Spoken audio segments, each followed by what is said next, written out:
اگر 7 تولے صرف سونا ہے اور اس کے علاوہ کوئی مال زکوٰۃ نہیں ہے اور بھلے سامان جو ہے وہ زائد ضروریات ہے، تب بھی ان پر زکوٰۃ لازم نہیں ہوگی۔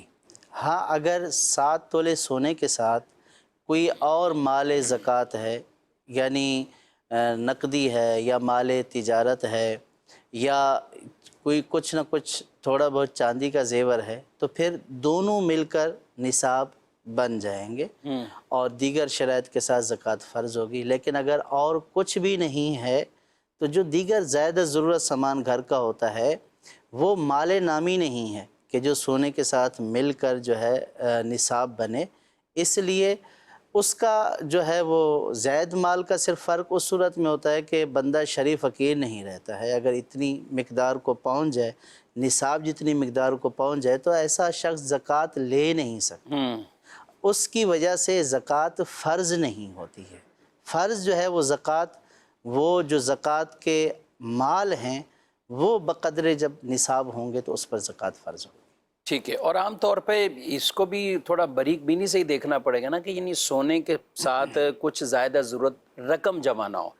یعنی عام طور پر اگر کہیں کہ کچھ نہ کچھ ایسی چیز جو مال زکوٰۃ میں سے، چاہے چاندی تھوڑی سی ہے یا رقم ہے، وہ موجود ہو تو پھر زائد ضرورت رقم یا چیزوں کو سمجھنے میں بعض اوقات لوگوں کو مشکل پیش ہوتی ہے، یعنی وہ اپنے اعتبار سے جس کو یہ کہہ رہے ہوتے ہیں نا کہ حاجت، بعض اوقات وہ حاجت اور ضرورت سے ایکسٹرا ہوتی ہے۔ ٹھیک ہے، تو اس لیے جب اس طرح کی باریک حد ہو، یعنی کہ جس کے پاس 7 تولے سونا ہے، اب اس کے پاس زائد ضرورت نقدی اگر اس کے پاس موجود ہے، مال تجارت موجود ہے، یا جو ہے وہ کوئی دوسرا مال زکوٰۃ موجود ہے، بعض اوقات پرائز بانڈ ہوتے ہیں، بعض اوقات جو ہے وہ کسی کمپنی میں شیئر ہوتے ہیں، تو وہ اس کو یہ نہیں سمجھ رہے ہوتے کہ یہ بھی مال زکوٰۃ ہے۔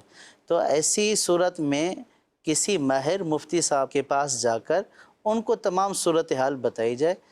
جب فیس ٹو فیس بات کریں گے اور وہ سوالات کریں گے تو اس سے واضح ہو جائے گا کہ اب زکوٰۃ فرض ہو رہی ہے یا نہیں ہو رہی۔ تو صرف یہ ایک اجمالی یعنی کہ ایک عمومی مطلق سوال ہے، بالکل۔ تو اس مطلق سوال کے اوپر ہم کسی متعین شخص کے لیے یہ نہیں کہہ سکتے کہ ان پر زکوٰۃ فرض ہے یا نہیں ہے، اور اس کی مکمل ڈیٹیل اور تفصیل اور زکوٰۃ فرض ہونے یا نہ ہونا یہ اس صورت میں پتہ چلے گا کسی کو جب کہ کسی ماہر مفتی کے پاس بیٹھ کر تمام صورتحال بتائیں گے، تو وہ پھر مختلف سوالات کریں گے، یعنی اس جہت سے کریں گے کہ جس جہت سے زکوٰۃ فرض ہو سکتی ہے، ٹھیک، تو اس میں معاملہ کلیئر ہو جائے گا۔ صحیح، ٹھیک ہے۔ یہ زائد ضرورت رقم، اس کا بھی کوئی معیار ہے یا مقدار ہے کہ کتنی ہوگی؟ اس کی کوئی ہے؟ ضرورت سے زائد کی کوئی معیار نہیں ہے، یعنی اگر کسی کے پاس 10 روپے بھی 100 روپے بھی ہوں تو 100 روپے بھی ہیں تو وہ زائد ضرورت ہوئے، اور وہ اب 7 تولے سونے کے ساتھ وہ نقدی پلس ہو جائے گی۔ یا 2 تولے بھی ہو بالفرض؟ جی، 2 تولے سونا ہے، 1 تولے سونا ہے، مال زکوٰۃ ہے، نصاب سے کم ہے، تو پھر یہ دیکھا جاتا ہے کہ کوئی دوسرا مال ہے زکوٰۃ والا جس پر زکوٰۃ فرض ہوتی ہے۔ اگر ایک کم ہو رہا ہے تو پھر دوسرا بھی اگرچہ تھوڑا ہو تو پھر دونوں کو ملا کر دیکھا جاتا ہے۔ ٹھیک، دونوں کو ملانے سے اگر نصاب مکمل ہو رہا ہو تو بھی زکوٰۃ پھر فرض ہوتی ہے شرائط کے ساتھ۔ ٹھیک ہے۔ ناظرین کرام، اس سلسلے میں اگر پھر بھی کسی کو سمجھنے میں ظاہر ہے مسائل ہیں اور ہر ایک کی اپنی ضروریات بھی مختلف ہوتی ہیں، تو کون سی چیز اس کی ضرورت سے زائد اسے کہا جائے گا؟ جو آپ نے سامان کا کہا، تو جہیز کا جو سامان ہے، گھر پہ جو زائد ضرورت سامان ہے، اس پر زکوٰۃ نہیں۔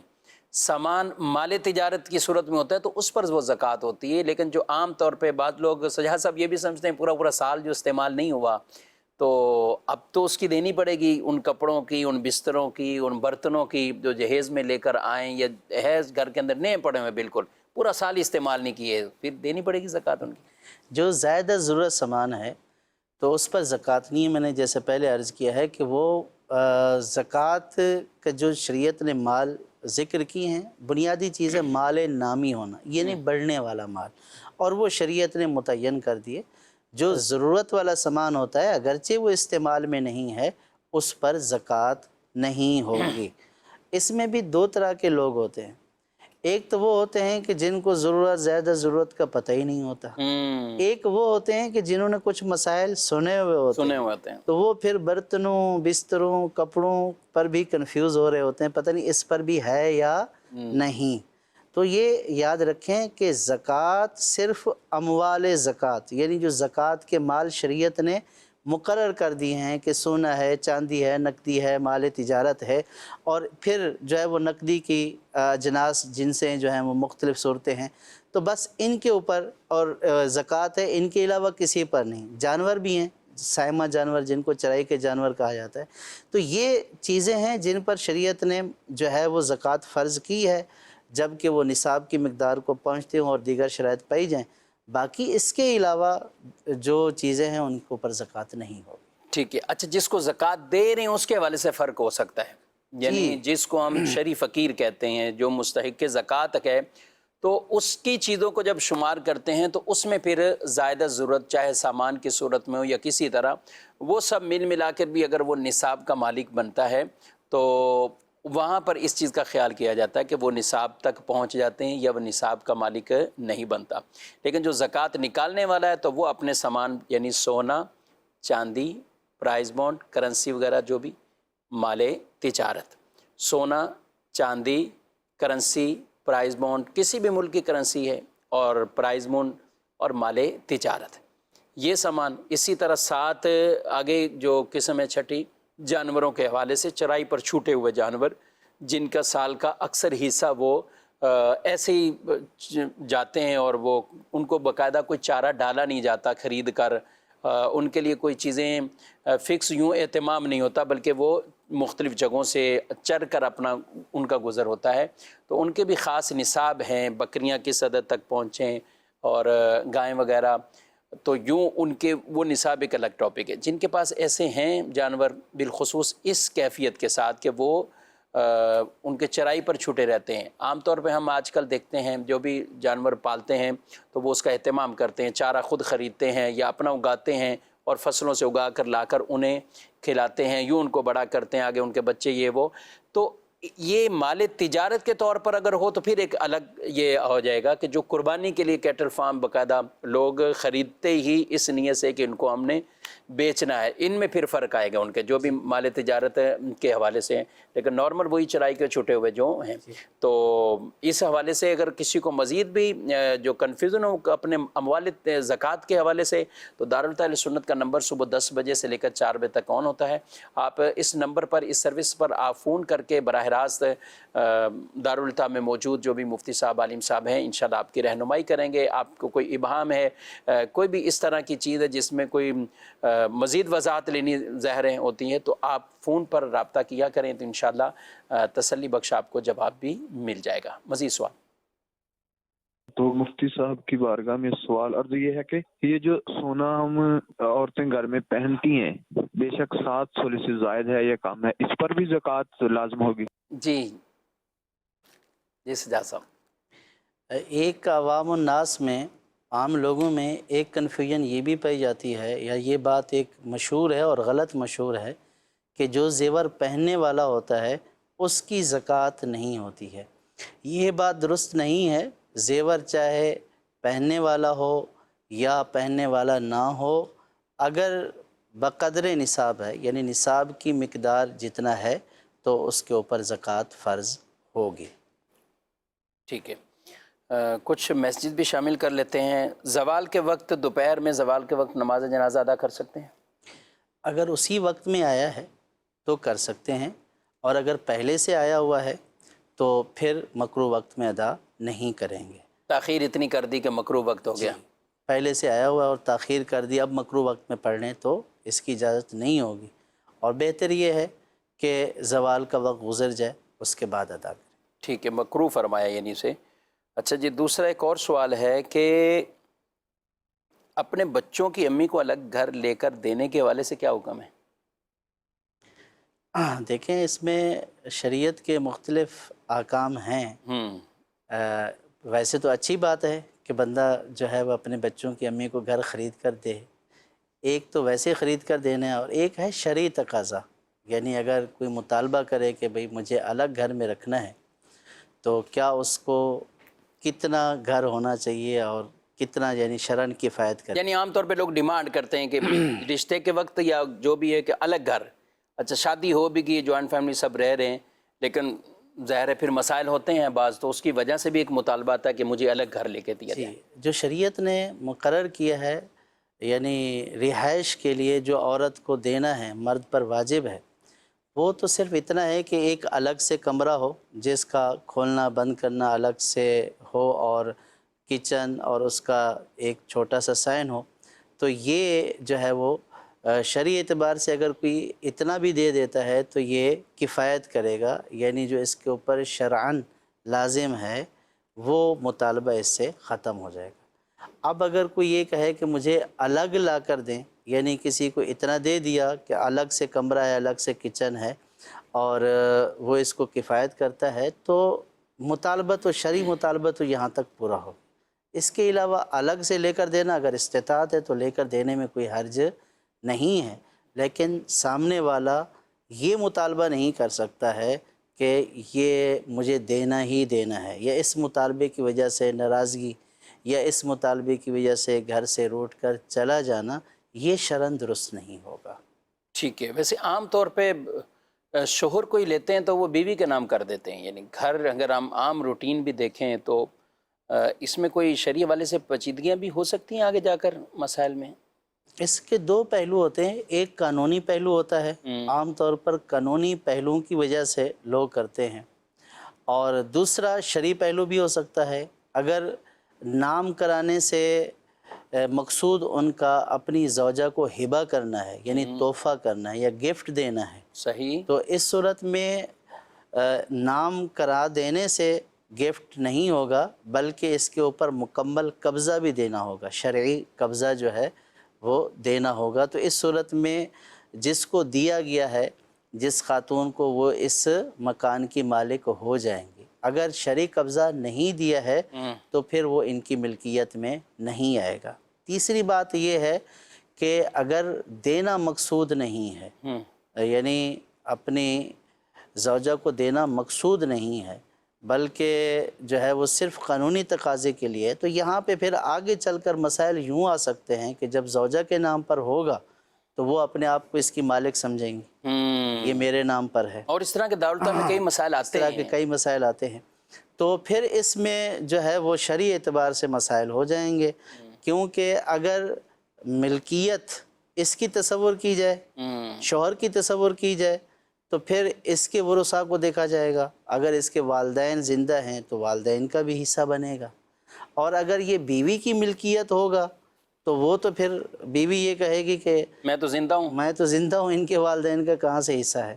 تو یہ یوں وراثت کے اعتبار سے شرعی مسائل ہو سکتے ہیں بعض ان ورثاء کے لیے کہ جو شوہر کے تو ورثاء ہیں لیکن بیوی کے ورثاء میں ان کا شمار نہیں، جیسے میں نے کہا شوہر کے والدین، تو اس میں پھر مسائل آگے جو ہے وہ قانونی طور پر پیچیدگیاں آتی ہیں، شرعی اعتبار طور سے پر بھی اس آتی کا تعین کرنا مشکل ہو جاتا ہے۔ یعنی مشکل تو یوں نہیں ہے کہ مسئلہ تو واضح ہے، بتا دیا جاتا ہے، لیکن اس کو نافذ کرنا، پھر آپس میں ایسی نا اتفاقیاں ہو جاتی ہیں، اور والدہ یا جو بھی اہلیاں ان کی ہوتی ہیں وہ چاہ رہی ہوتی کہ میری مرضی سے تقسیم ہو۔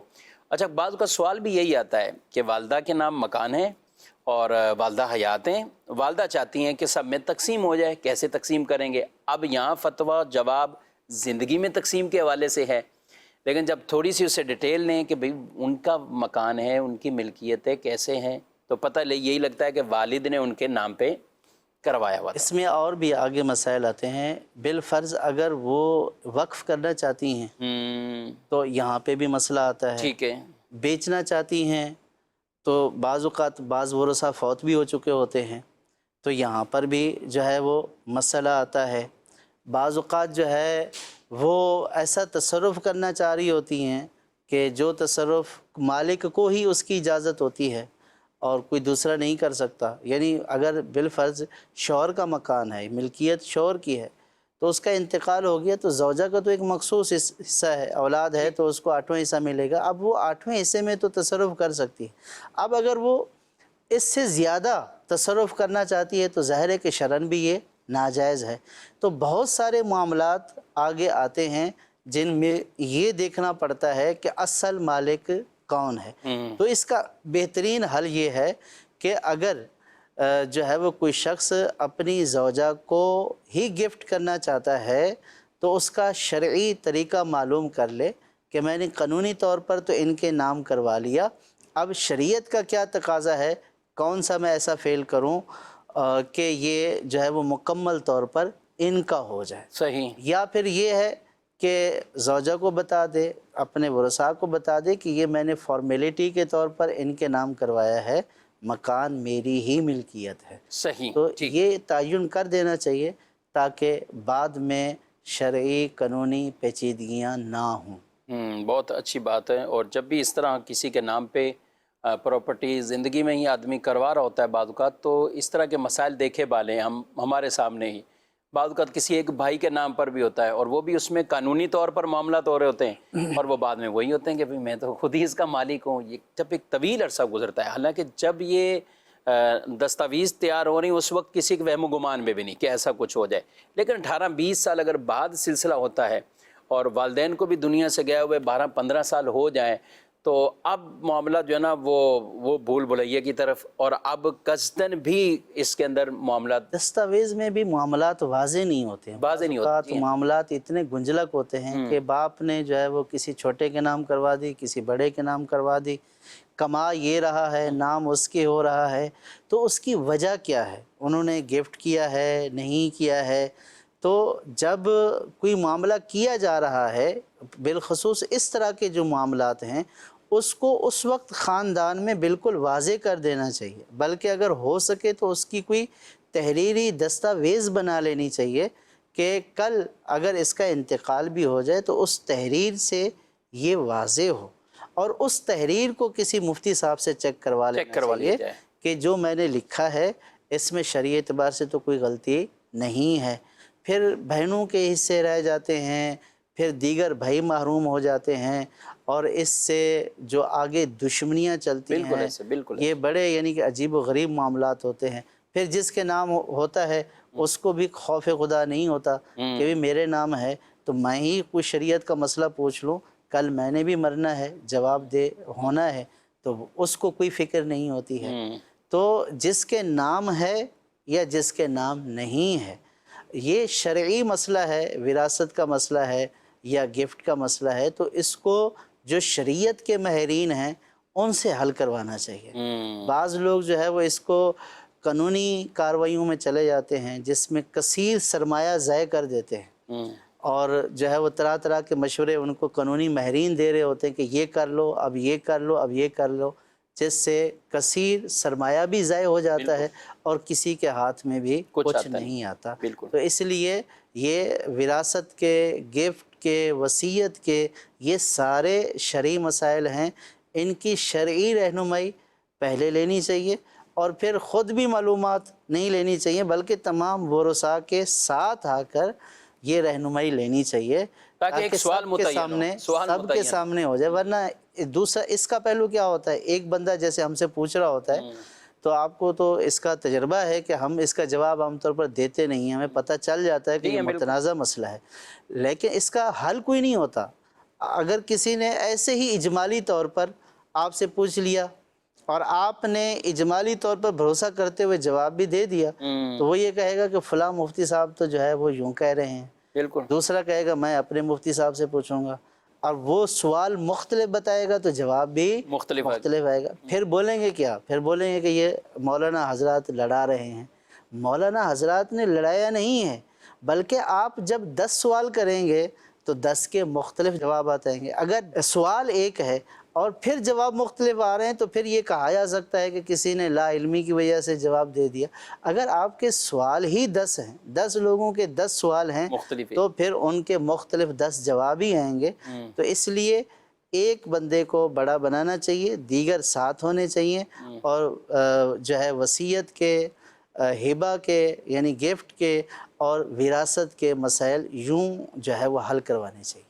سبحان اللہ۔ اور اس لکھت پڑھت میں اور یہ کوئی بات کرنے میں کوئی کسی طرح کا مذائقہ بھی نہیں ہونا چاہیے۔ بھائیوں کو بھی جو بھی قرآن پاک میں پوری آیت مداینہ قرض کے لین دین سے متعلق اللہ پاک نے واضح طور پر یعنی قرآن کی الفاظ کے اعتبار سے سب سے بڑی آیت وہ آیت مداینہ ہے کہ جب قرض دو کسی ایک خاص مدت کے لیے تو اسے لکھ لو. اب اس کے پورے احکامات ہیں، نہیں لکھ سکے تو کوئی اور کاتب ڈھونڈ لو لکھنے والا. اس زمانے میں ہر جگہ نہیں ہوتا تھا، اور اگر پھر بھی نہیں ہے تو کوئی گواہ بنا لو تاکہ کسی کا بھی مال اس طرح وہ ضبط نہ ہو، دب نہ جائے. تو یہ پورے احکامات اس میں، تو کسی کو اگر لکھت پڑھت کا کہا بھی جائے ہونا وہی چاہیے جو شریعت کے مطابق ہے، لیکن ایسا نہ ہو کسی کے ساتھ زیادتی ہو جائے. بعض اوقات کئی ایسے افراد ہیں جو بیرون ملک ہوتے ہیں یا اپنے شہر سے کسی اور شہر میں ہوتے ہیں. سجاد صاحب ان کا ٹوٹل اعتماد اپنے شہر سے کسی یا بھائی پر یا کسی پر بھی، ٹھیک ہے فیملی کے ہیں مدن، لیکن اس طرح کے بھی کیس ہم نے دارالفتہ میں ڈیل تو کیے ہیں. اب وہ پورا 20 سال اس نے بیرون ملک گزارے ہیں، جو کچھ کمایا اپنے ملک بھیجا، یا پراپرٹی لے لیں یہ لے لیں. نتیجہ یوں نکلا کہ بھائی کا کہنا ہے کہ بھائی میں نے تو اپنے طور پہ کہ میں وہاں ہوں، یہاں کوئی قانونی مسئلہ ہوتا ہے تو بھئی اس کو اس کے نام کر دیں یا اس کے کر دیں، آپ یہاں موجود ہیں تو آپ دیکھ لیں گے. لیکن بعد میں خود ہی انہوں نے دعوی ملکیت کا کر دیا. اب یہ اس طرح کے جو یعنی 20-25 سال کے بعد وہ واپسی لوٹ رہا ہے اپنے ملک کے اندر، اس کے ذہن و گمان میں کہ میرا پورا ایک کوئی گھر بن گیا ہے، اور گھر ہے باقاعدہ ہے، اتنا اماؤنٹ اس نے بھیجا ہوا ہے، قسطیں وہ اتار رہا ہے، لیکن ادھر اس کو کسی اور نے اپنے نام پہ کروایا ہوا ہے. اب وہ ہیں بھائی لیکن اب جدائی ہے. اس کا دیکھیں جو آیت مداینہ آپ نے فرمائی ہے تو اس کا حکم تو زیادہ سے زیادہ استحباب ہے، یعنی مستحب ہے.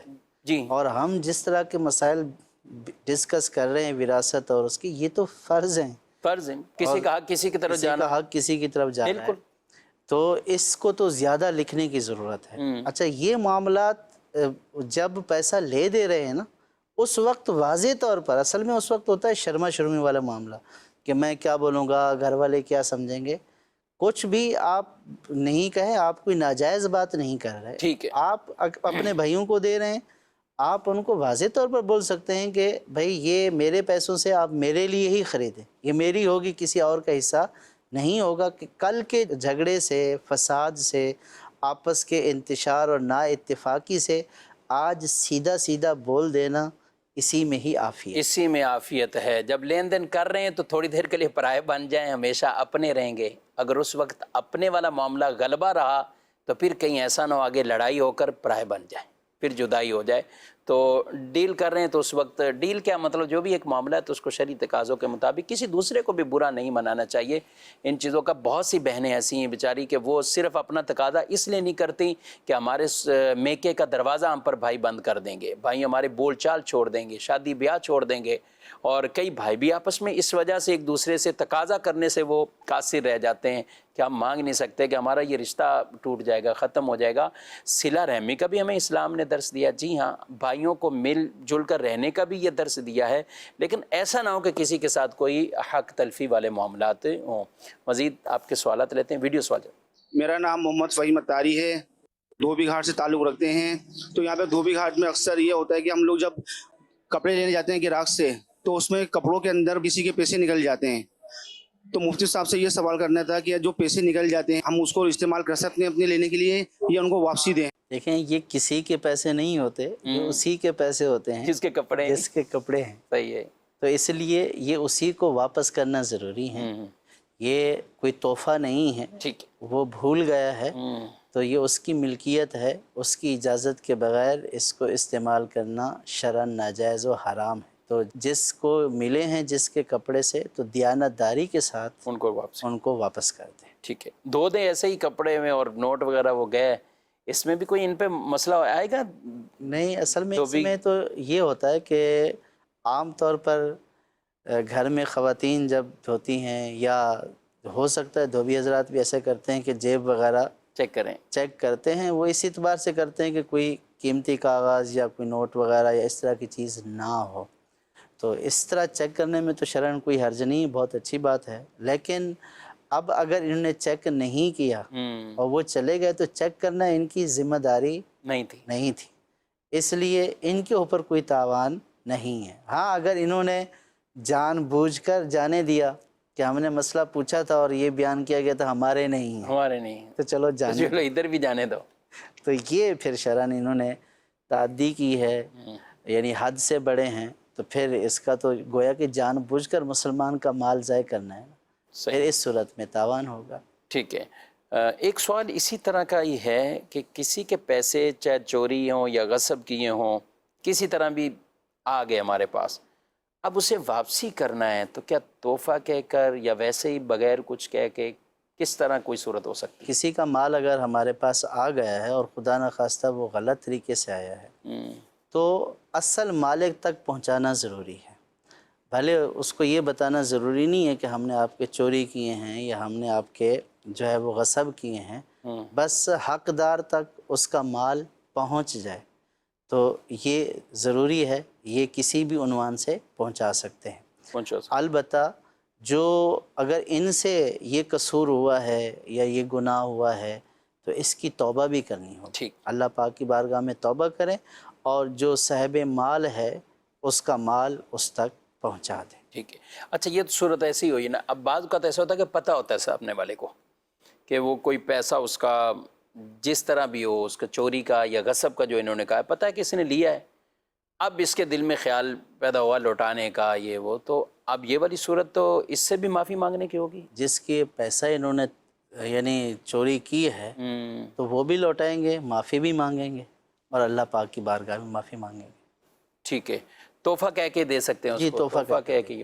کوئی ہے اور طریقہ ہے اس کا؟ یعنی جب ایک سوال میرے پاس ایسا آیا تھا کہ بھئی تحفہ بھی نہیں دے سکتے، زندگی میں کبھی اتنا مال نہیں دیا، عام طور پہ ایسا کوئی ہے نہیں اس طرح کا کہ تحفہ اگر دیں گے تو وہ کوئی شادی بیاہ کے موقع پہ 1000 2000 دے دیں، 5000 دے دیں، لیکن اگر کسی کا حق زیادہ نکلتا ہے تو سامنے والا یہ تشویش میں آئے گا، تو کوئی ہے ایسا طریقہ اس کو؟ کیا وہ کیسے؟ دیکھیے اصل بات یہ ہے کہ اس تک پہنچ جائے، مالک تک پہنچ جائے۔ مالک تک پہنچ جائے۔ وہ کس نے پہنچایا، کیسے آیا، اب وہ کسی شخص کے ذریعے بھی پہنچ سکتا ہے، کسی کا اکاؤنٹ نمبر لے کر اس کے اکاؤنٹ میں بھی ٹرانسفر کیا جا سکتا ہے، کسی کے گھر میں دیوار سے بھی پھینکا جا سکتا ہے، بشرط یہ کہ وہ ضائع نہ ہو، وہ گھر والوں کے ہاتھ میں آ جائے، جو اصل مالک ہے اس کے ہاتھ میں آ جائے تو بھی اس کو ادائیگی ہو گئی۔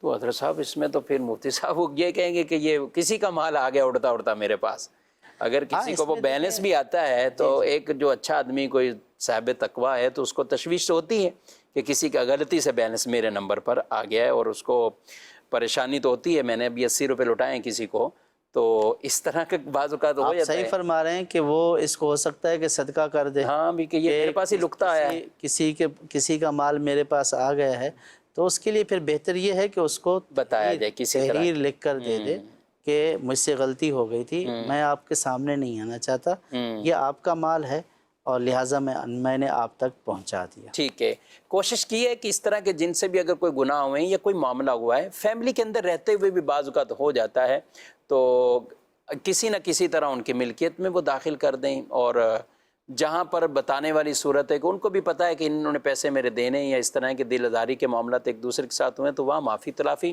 ورنہ ان کی ملکیت میں بہرحال کسی نہ کسی طرح پہنچانے چاہیے، یہ ضروری ہے۔ مقصود یہی ہے کہ تحفہ کہہ کر دیں، ویسے کسی طرح دیں، ان کو پتہ چل جائے کہ یہ میرا مال ہے اور میرے پاس آ گیا ہے، وہ ذریعہ کوئی سا بھی ایسا اختیار کر لیا جائے تاکہ دنیا کے اندر ہی یہ مالی معاملہ ہے تو یہ رفع دفع ہو جائے، کہیں ایسا نہ ہو کہ ابھی شرما حضوری میں یہ بندہ نہیں کہہ رہا اور آخرت میں اپنے اوپر یہ وبال لے کر جاتا ہے تو پھر جواب دینا مشکل ترین ہو جائے گا۔ تو اس لیے دنیا کے اس طرح کے معاملات کسی کے ساتھ بھی ہیں تو وہ دنیا کے اندر ہی آدمی کو ختم کروا لینے چاہیے، بالخصوص یہ مالی معاملات میں۔ سوال ہے کہ ٹھیکے پر لی ہوئی زمین کی فصل کا عشر وہ کتنا بنتا ہے، کیا طریقہ کار ہے، کون دے گا؟ ٹھیکے پر لی ہوئی زمین کا عشر نہیں ہوتا ہے، اور وہ گویا کہ کرائے پر لی ہوئی ہوتی ہے، یعنی جس کی زمین ہے اس پر اس کا کوئی عشر نہیں ہے، اس پر نہیں، جو فصل اگا رہا ہے تو اس پر عشر ہوگا۔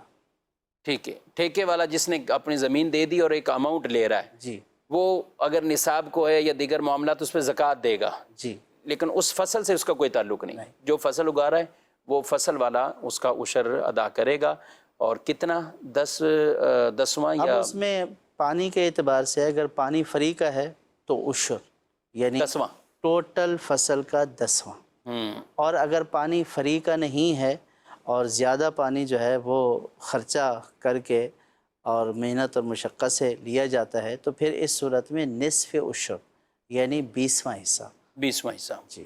ٹھیک ہے. مزید سوال. میرا نام شایان ہے. میرا مفتی صاحب سے یہ سوال ہے، مسجد میں بیٹھ کے قرآن پاک پڑھ رہے ہوتے ہیں تو ہم وہیں سے ہی چپلیں ہاتھوں میں اٹھا کے اور جو نا جا رہے ہوتے ہیں، تو یہ چپلیں لے کے جانا کیسا صحیح ہے یا غلط ہے؟ ٹھیک.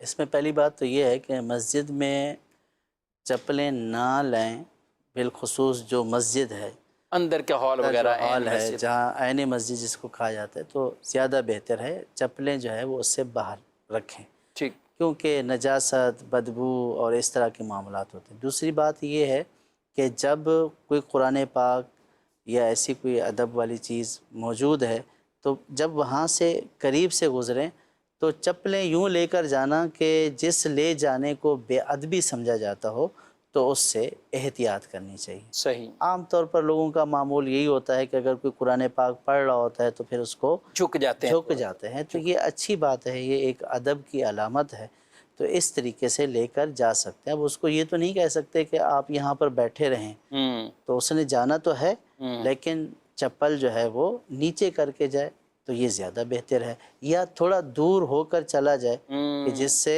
لے کر جانا بے ادبی نہ سمجھا جائے. ٹھیک ہے. تو یہ احتیاطیں کر لے تو انشاءاللہ اس میں عافیت ہے، بے ادبی سے بھی بچ جائیں گے. ٹھیک ہے. قرآن پڑھنے والے بھی اگر اس چیز کا خیال رکھیں گے کہ جہاں پہ بالخصوص قرآن ایک جوتوں کے ریک بنے ہوئے ہیں کہ یہاں جوتے پڑے ہی ہیں سب کی چپلیں نمازیوں کی، اور وہ پاس نہ بیٹھیں، آمد و رفت کا یعنی جو جگہ ہیں تو وہ نہ بیٹھیں. عام طور پہ محراب اور محراب سے متصل جو جگہ ہیں تو وہاں قرآن پاک کی اگر آپ تلاوت کریں گے تو اس طرح کے جو بے ادبی والے معاملات ہیں وہ عمومی طور پہ نہیں ہوتے. اسی طرح کسی ایسے مقام پہ بیٹھ جائیں جہاں جوتوں کے باکس اور یہ چیزیں نہ ہوں، اس چیز کا ہم خیال رکھیں گے. دیکھیں مسجد ہے، اس کے کئی طرح کے احترام بجا لانا ہمیں بہت ضروری اہم ہے. ایسی جیکٹیں، جرسیاں، بالخصوص ہم بات کریں ساکس، جرابیں پہننا، اور جرابیں تو ویسے بھی پورا سال ہی تقریباً بعض لوگ پہنتے ہیں اور اسی طرح ہی وہ مسجدوں میں بھی آتے ہیں.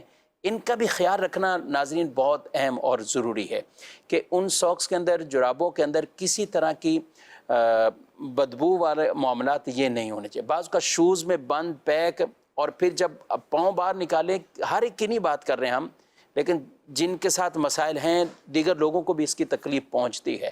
آپ مسجد میں آتے ہیں، پھر مسجد میں آپ ان قالین پر پاؤں رکھ کر پھر ابھی تازہ وضو کیا، اور جرابیں ایسی ہیں کہ جن کو ابھی دھونے کی اجازت، وہ خود احتجاج کر رہی ہوں گے کہ مجھے دھو لیا جائے، صاف کر لیا جائے، تو انہی کو پہن کر اور پھر اسی طرح مسجد میں آتے ہیں. کبھی کسی آفس میں آئے، میرے پاس کبھی کبھی ایسا ہو جاتا ہے کہ ہوا کیا آفس میں، یہ نہیں کیا ہوا، لیکن پتہ چلا کہ کوئی ساکس پہن کے، جرابیں پہن کے آیا تھا. تو اس وجہ سے یہاں کا ماحول تعفن والا ہو گیا ہے. تو جب مسجد میں جائیں تو ان چیزوں کا ضرور خیال کریں. اپنی جرابیں، موزے وغیرہ یہ دھلے ہوئے صاف ستھرے ہوں، اس میں کہیں بدبو وغیرہ کے معاملات نہیں ہونے چاہیے. اسی طرح اپنی جیکٹ، اپنی جرسیاں اور شال وغیرہ، جو بھی سردی کے ملبوسات ہم استعمال کرتے ہیں، بعض اوقات پیک پڑے ہوتے ہیں اور وہی اٹھائے، اور جن چیزوں کو دھونا ممکن یا ان سے بدبو کو زائل کرنا کسی نہ کسی طرح، وہ چیزیں صاف ستھری ہونی چاہیے. زے نصیب کہ ایسی خوشبو لگائیں، کیونکہ مسجدیں ہمیں خوشبودار رکھنی ہیں. اس کا ہمیں خود حدیث پاک میں ترغیب بھی دی گئی ہے. اللہ پاک ہم سب کو اس پر عمل کی توفیق عطا فرمائے. آمین بجاہ نبی الامین صلی اللہ علیہ وسلم. ہادی و رہنما ہمارے علماء، ہو کبھی درپیش جو کوئی مسئلہ، پوچھ لیں حاضر ہوں ہم ان کی بارگاہ.